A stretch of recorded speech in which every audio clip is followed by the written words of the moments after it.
But you can see that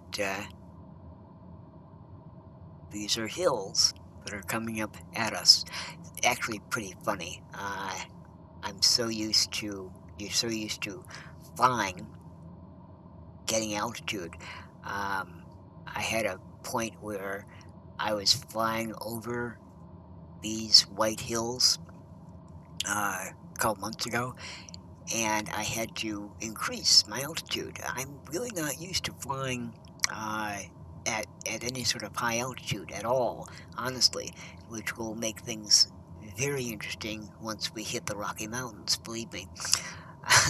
um, but it was just odd having the ground come up to meet you. You're flying at a nice, whatever altitude, and all of a sudden you realize that the ground is coming up to meet you, and if you're not careful, it will smack you in the butt, which is probably not something you want to have done in a plane. All right, again, we have a range of 15 nautical miles here. Here's our plane, and this is 15 nautical mile range. Um, Now these things here, Kezer, Limmer, LA, Label, Serpa, what the heck are these things? These are waypoints. Um, they're not anything physical. They're not anything on the ground. They can be, they don't have to be. They are agreed upon waypoints for the International Aeronautical Organization, and they are used as waypoints in IFR flight, or just waypoints if you're doing navigation. So you take off from an airport and say, I'm going to fly 370 degrees to Label, then change 40 degrees to the left and fly to Apguy. And these are all agreed upon waypoints so that the software that is in these flight computers are programmed with those waypoints.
I think we're going to go right over here into these mountains right here.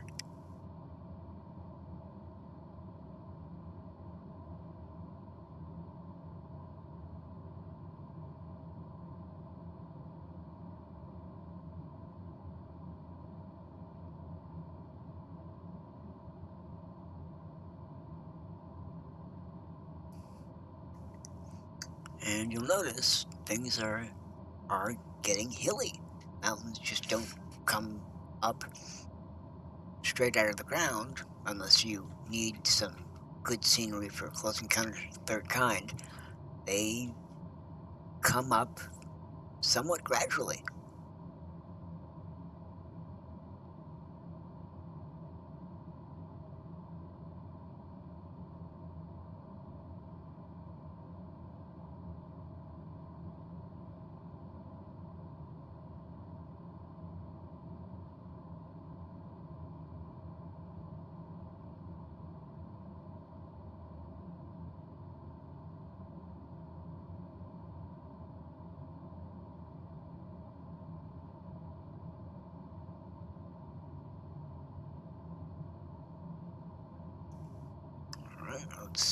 we are.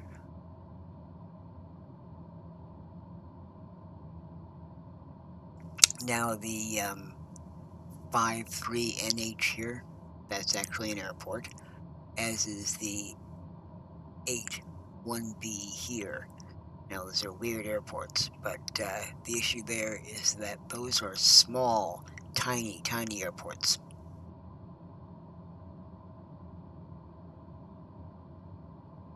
An airport does not have to be large in any way, shape, and form.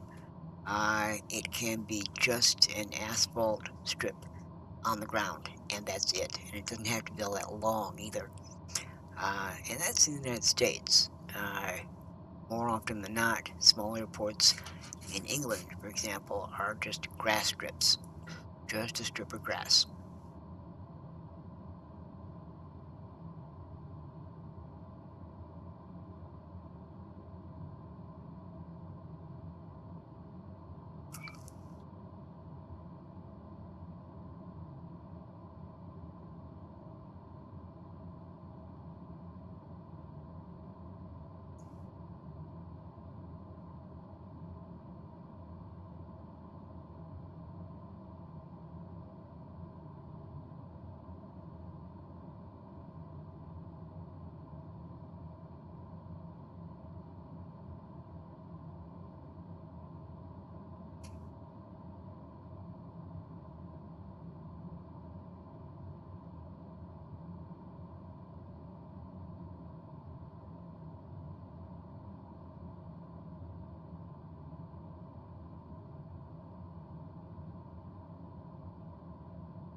There are times when you don't really get a sense of how fast you're flying over something until you actually are looking down at it like this.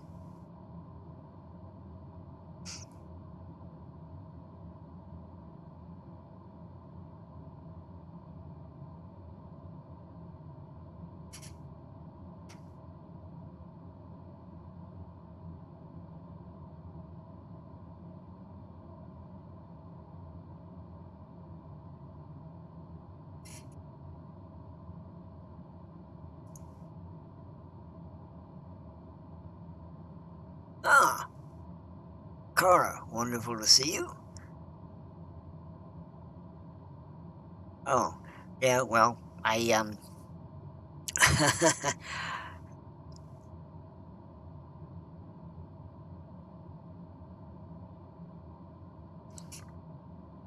hello? Hello, Cara. Wonderful to have you here. Oh, there we go. Here's a interesting little cloud formation.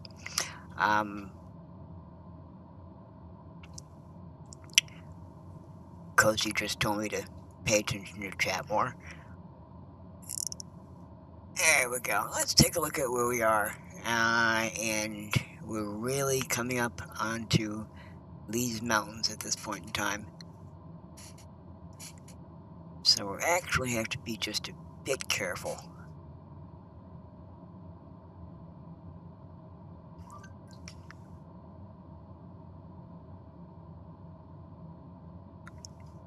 Oh my. Okay. Cara, I'm rather hoping that this remains peaceful. I really don't want to be flown out of the sky by mechs over New Hampshire. That would just be bad. Now, having said that, I also don't want to crash into mountains here either. So, we're actually going to bring ourselves up a bit to 5,000 feet.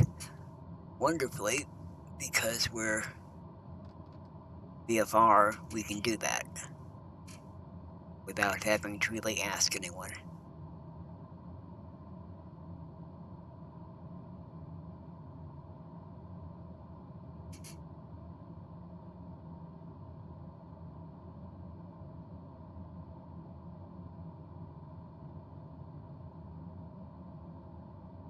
And now we're gonna see how, oh, we could be hit by lightning, Kara. We could be hit by lightning. Now, interestingly enough, under VFR conditions, I'm really not supposed to be flying in clouds like this. But now we're going to see exactly how accurate the FAA flying charts are, because they're the top area, the top altitude of these mountains is, I think, 4,300 feet. But if we're in the depths of clouds, I wasn't going to trust that. And now I guess you guys can see exactly how far I trust the government.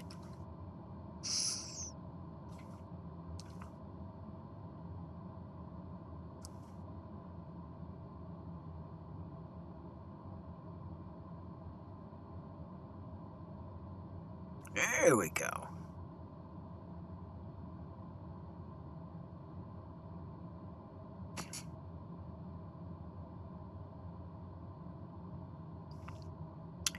Yeah, I might not even request tower for that. I would just turn. Interestingly enough, believe it or not, there is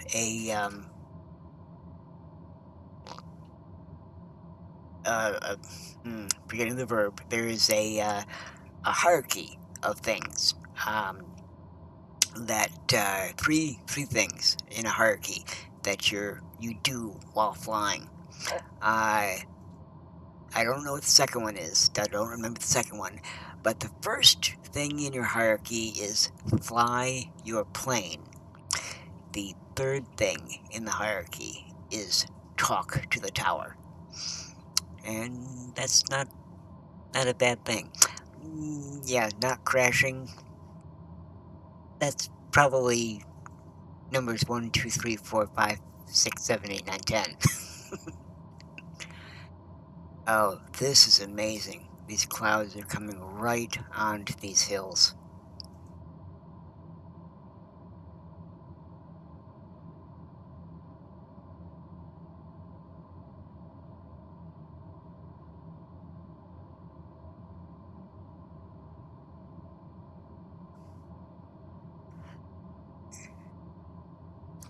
Well, we're right in the middle. We're right in the middle here. Let's take a look at our map.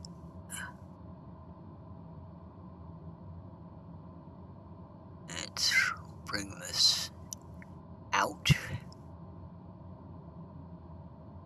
KCDA. Let's see where this is.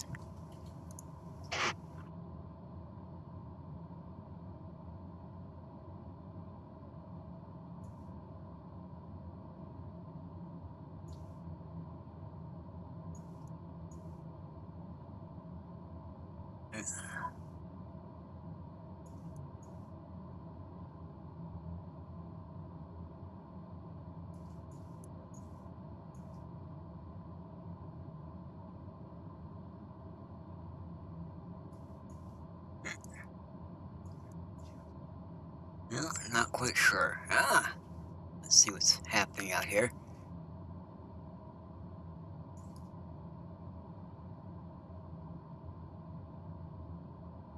There's still ground here. You can still see ground. That's a good thing. And as you go, oh, that's impressive.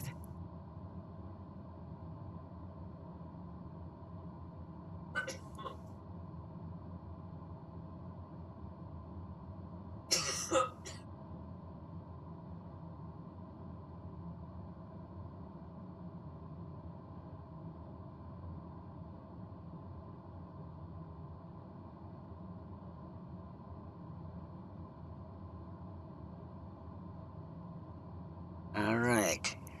Are we on the other side of these mountains yet? Just a bit.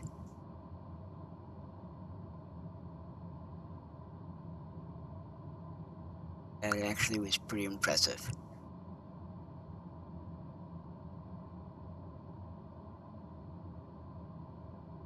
And I think, I don't know it for a fact, but I think that once we're over these mountains, we'll start to get less clouds. Our final destination today, Cozy, is if I can remember correctly. Let's take a look at the chart.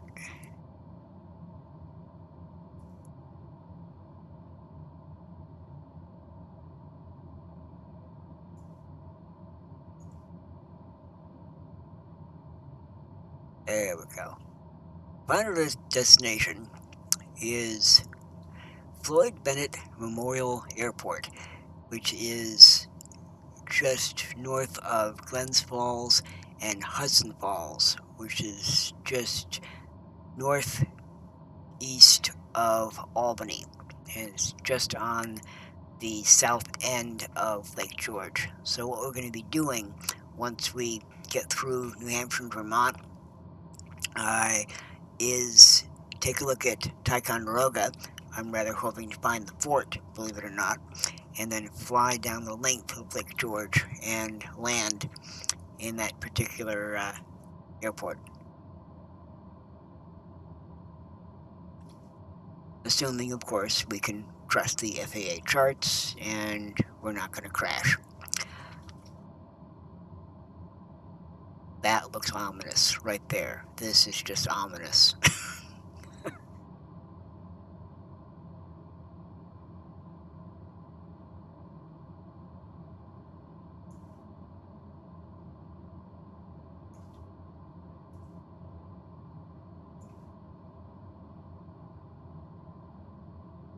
And there we go. We're about coming out of the clouds.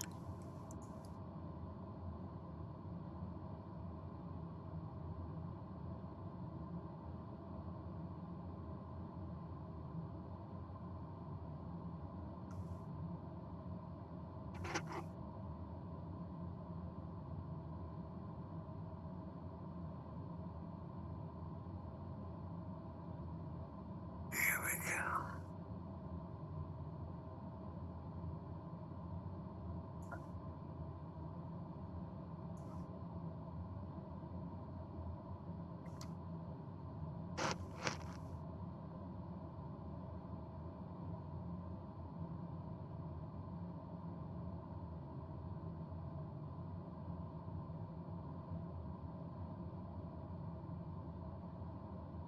Alright, let's see if I can figure out where we are.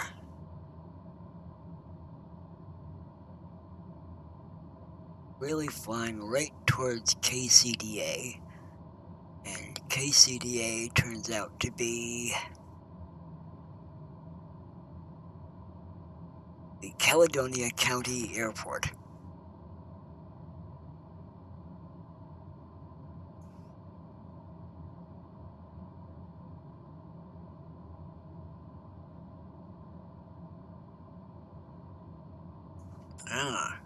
We're a good bit north of where I was expecting we were going to be, and that's not a bad thing. But I also don't want to really fly as north as Burlington, unless I get a cry for flying over Burlington.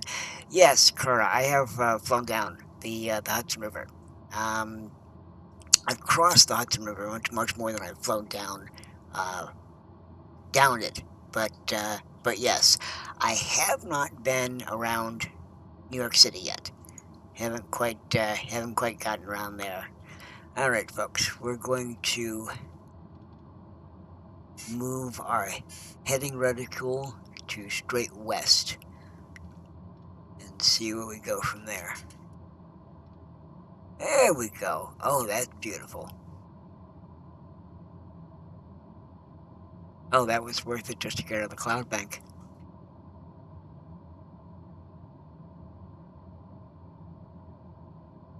it was worth it just to get out of the cloud bank. Alright, and that means that we are out of the white mountains to a large degree, so we can set things back to 4,500. There we go.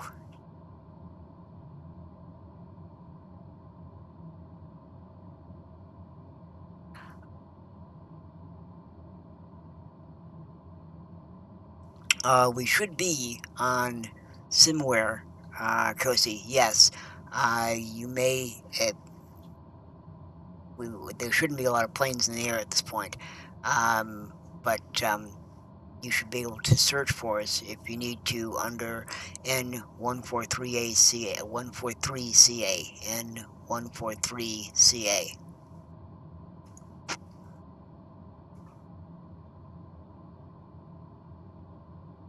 And yeah, we're there. And if you actually click on that plane, you'll see you get a tail as to where we have gone, and you'll see that it highlights both PWM Portland on the East Coast and GPL, KGPL at the end of Lake George, which is where our destination is.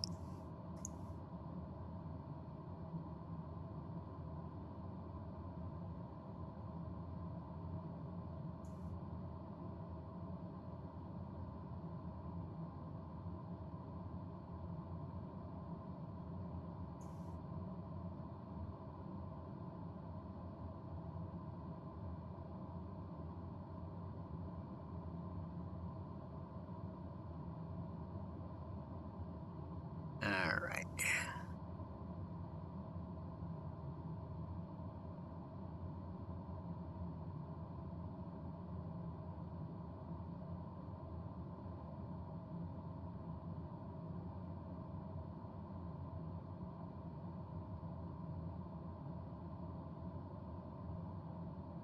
Oh, there's Burlington right there. I think we're going to fly over Crute. Now we'll change our heading. You can see this moving right here, so you can see where our heading is changing towards.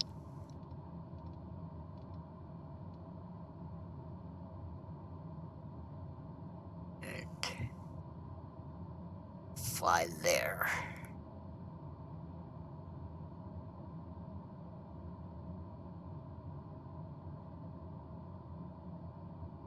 Oh, maybe. Maybe, Cozy. Yeah, you were the one that found that out.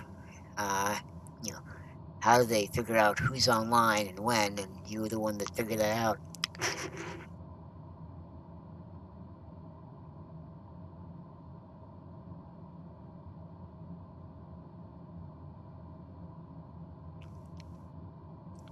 Oh, there we go. That looks nice.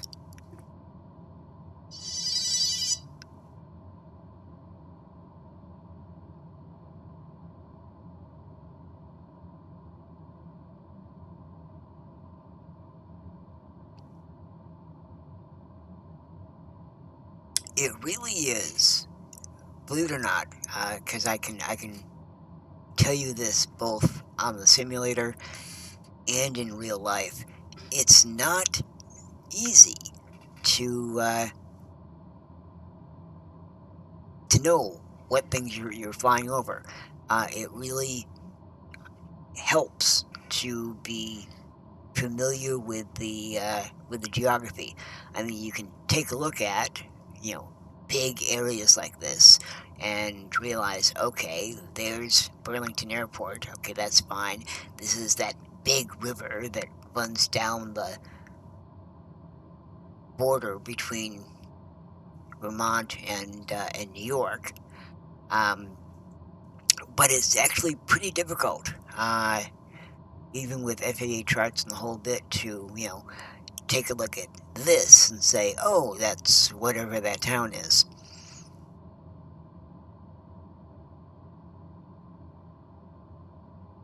but that's the essence of flying VFR. When pilots do that to a large extent, and I will, semi-cheat, if you can call it that, by using the GPS and the maps here with the flight with the flight dynamics area. Um,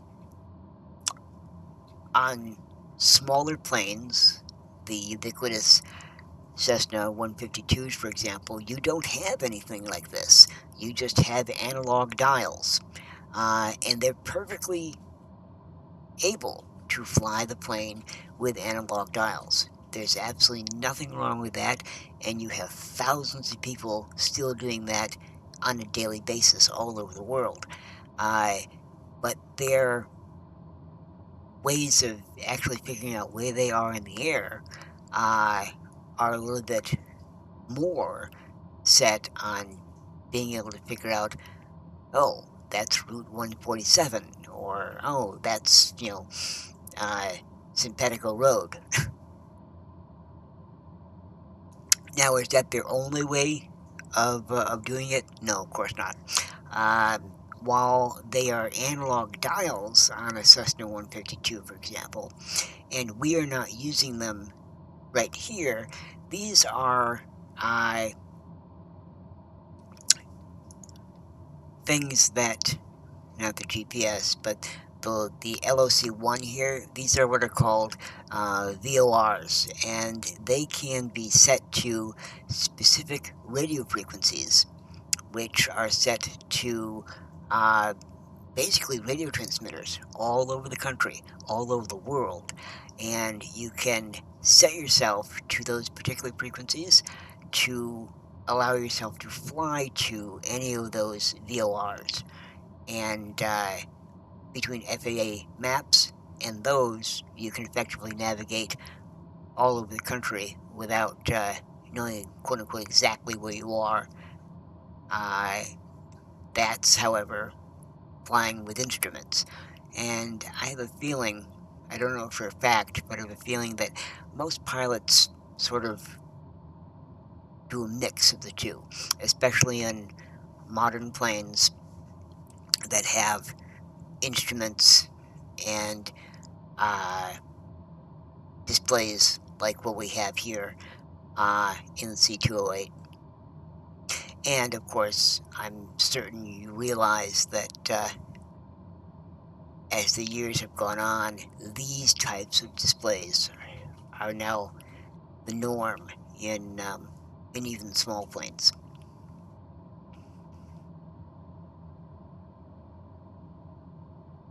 This is a Caravan. Yes, this is Cessna 208 Grand Caravan.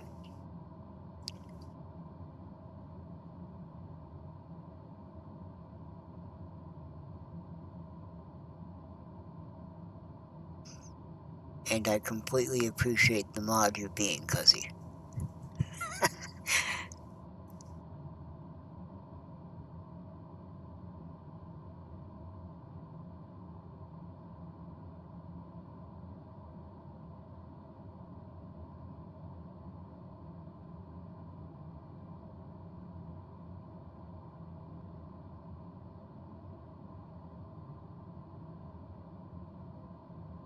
It's funny, I'm mainly flying usually in the areas that we had our first leg going through, the coastal areas, and I've really found them very, very beautiful. But here, in the hilly areas here have their own charm as well.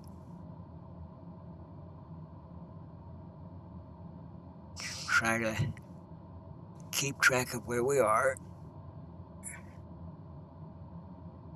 What I'm not wanting to do is hit the river area between the border of New York and Vermont, I want to make sure that we hit that area north of Ticonderoga.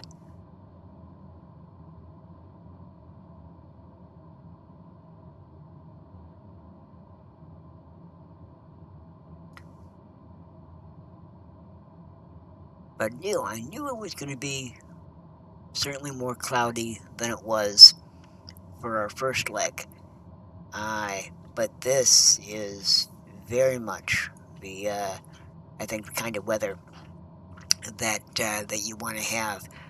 Your ability to fly below the clouds, see the ground, but also have the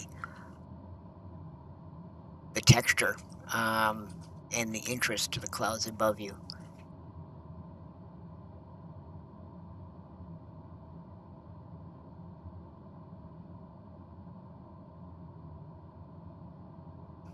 And it's at times like this that I look out here and I think, we really do have enough trees, don't we? And unfortunately, the answer to that is no.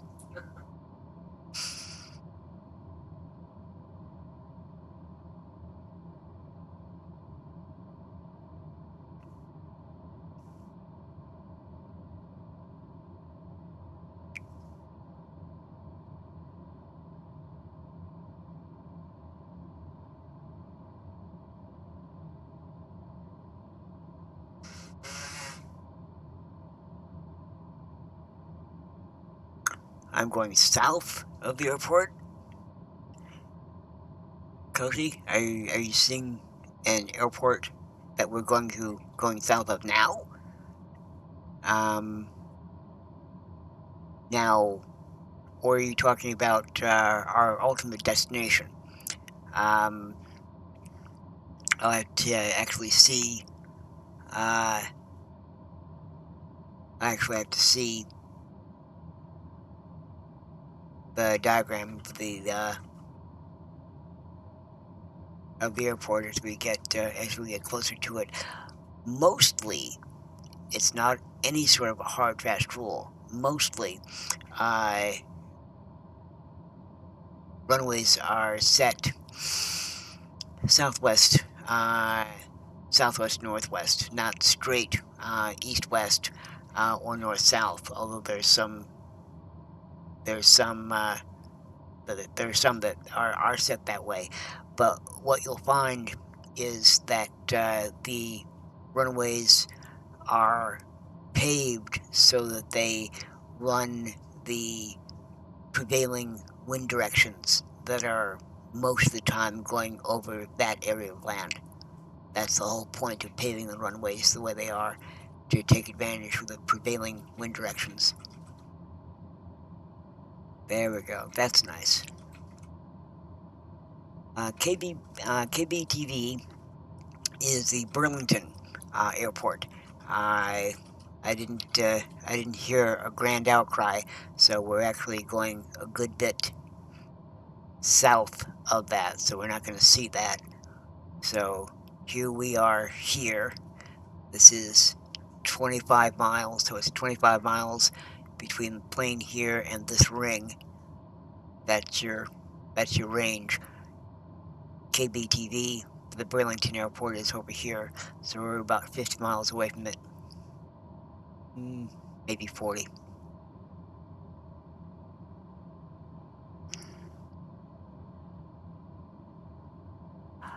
Boston? Yeah, Cara, Boston has a lot of green space. It certainly has more green space than I thought of when I first moved here. Honestly, when I moved here, I'm thinking, oh, Boston, complete concrete. And I have been amazed at how much green space that Boston actually has. East Boston, no, there's almost no green space here in Somerville. Somerville is just northwest on the Boston border, and was at one point in time the most populous city in the United States in the 1950s. more populace per square mile than New York City, believe it or not. Then, of course, New York City built those skyscrapers, and it was game over. Um, but I've often I've often been amazed at, you're driving over a road just west of Boston, not more than 20 miles west of Boston, and you're in what looks like forest.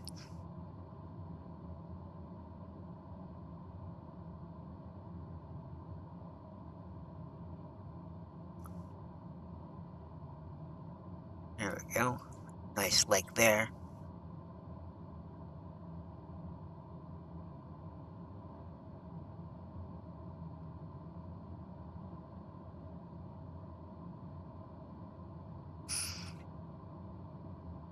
All right, I think we're gonna start to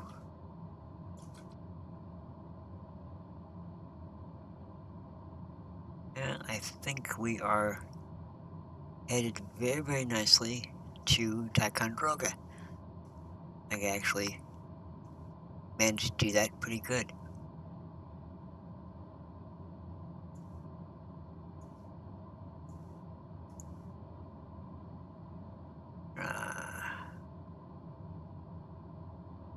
Now, let me, K,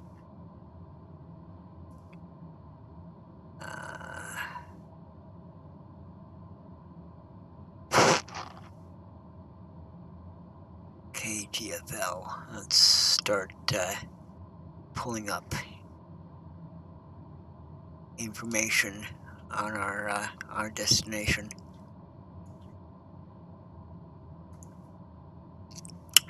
So KTFL as an airport has two runways, running almost directly north-south, interestingly enough, and the other running west-northwest.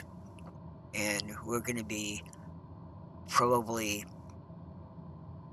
landing on the north-south runway, runway 19.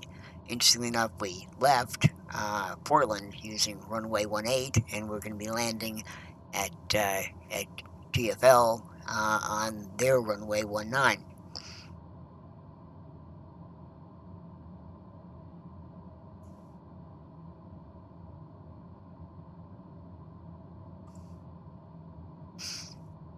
Ah, yes. Well, we can have turkeys here as well.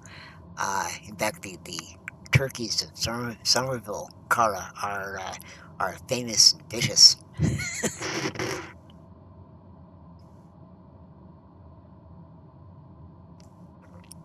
All right. Let's see where we are here. There's Crute. Okay. Let's see where Crute is. See if I can find that on the old chart here.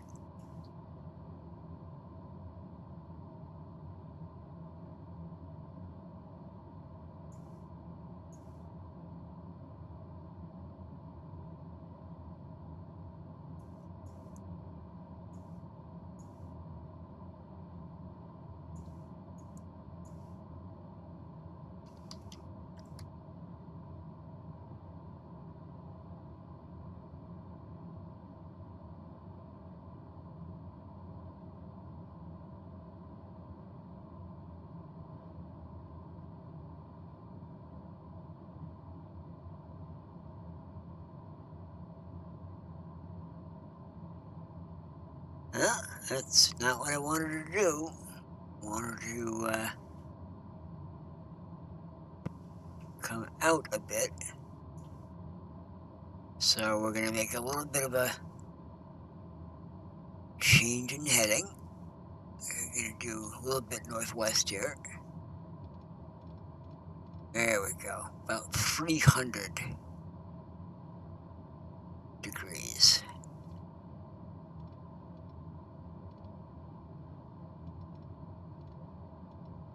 There we go.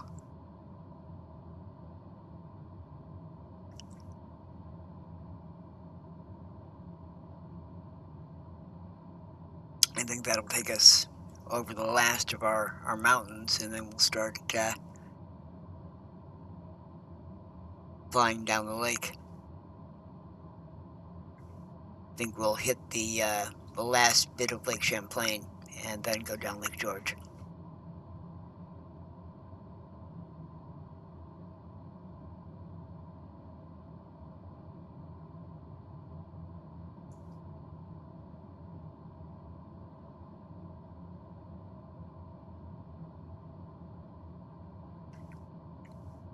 Yeah, that should be Ticonderoga, about there. See if I can find 486 on the chart.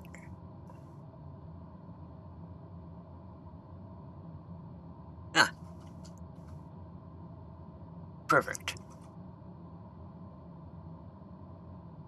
486, K486 is Ticonderoga right here. All right, wonderful. So let's change our heading.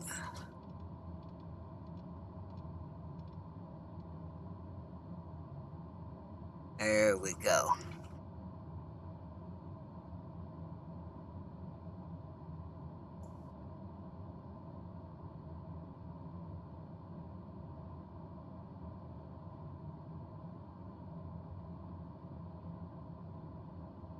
Oh, I'll love to discuss that, Cozy. Because I don't know what Nightbot is. But I will. Oh, there we go. This worked out nicely. And this is what I mean by having the ground, come up and meet you. It's just so odd seeing that.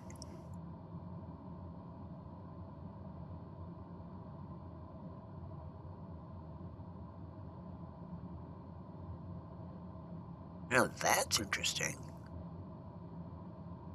That looks like a mine.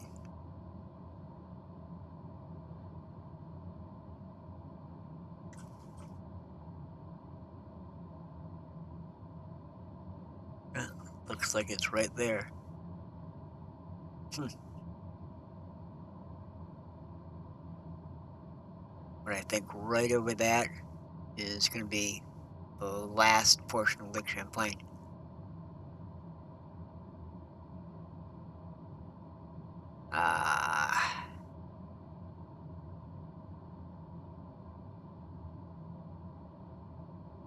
Depends on what distance. Oh, here. Okay. I'm going to think of saying there. Lake Dunmore. This is Lake Dunmore, it looks like. Right there.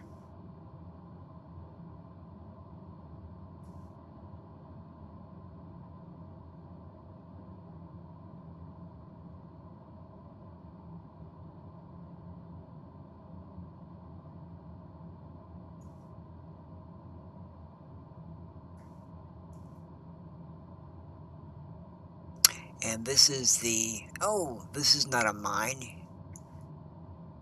These are ski slopes. And we're flying over what is the Bread Loaf Wilderness area. Sit up just a bit.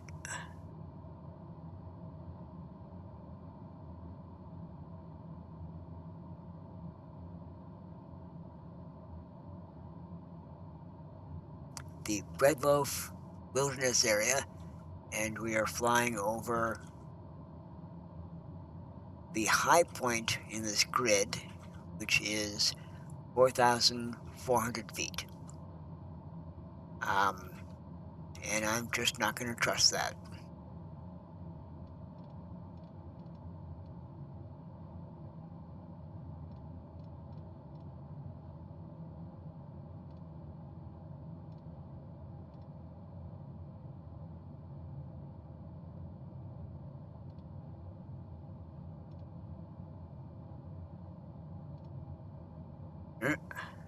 Yeah, I'm not going to trust that. We're taking things a little bit away from the autopilot.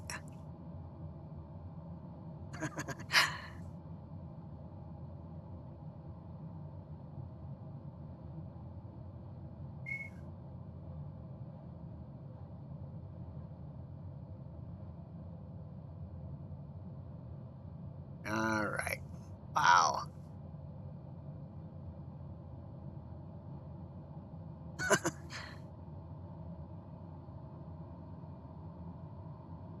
Yeah. Didn't quite trust the autopilot there. Either that or the FAA chart, one or the other. We popped ourselves up to 5,000 feet, and now we're coming back down to 4,500. Let's see what we've done to our heading.